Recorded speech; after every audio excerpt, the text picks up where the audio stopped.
இந்த கதையை சொல்லிவிட்டு கேட்க செவியுள்ளோர் கேட்கட்டும் அப்படிங்கிறார் இயேசு பெருமான். ஆமாம், இயேசு கடலில் நின்ற படகு ஒன்றில் உட்காந்துருக்கிறார். கடற்கரையில் ஏராளமான மக்கள் உட்காந்துருக்கிறாங்க.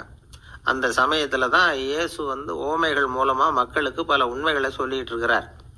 மக்கள் அந்த கதையை கேட்டுட்டு ஒன்றும் புரியாமல் முழிக்கிறாங்க.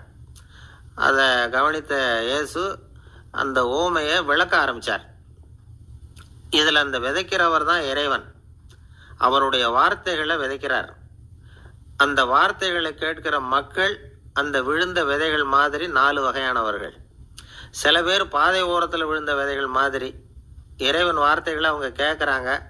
ஆனால் தீய எண்ணங்கள் செய்கைகள் மூலமாக விதைக்கப்பட்ட வார்த்தைகள் அழிஞ்சு போடுது. இறைவன் வார்த்தைகளை கேட்ட உடனே மகிழ்ந்து போய் உடனே சில பேர் அதை ஏற்றுக்கிறாங்க. இவங்கெல்லாம் அந்த பாறை பகுதியில் விழுந்த விதைகள் மாதிரி.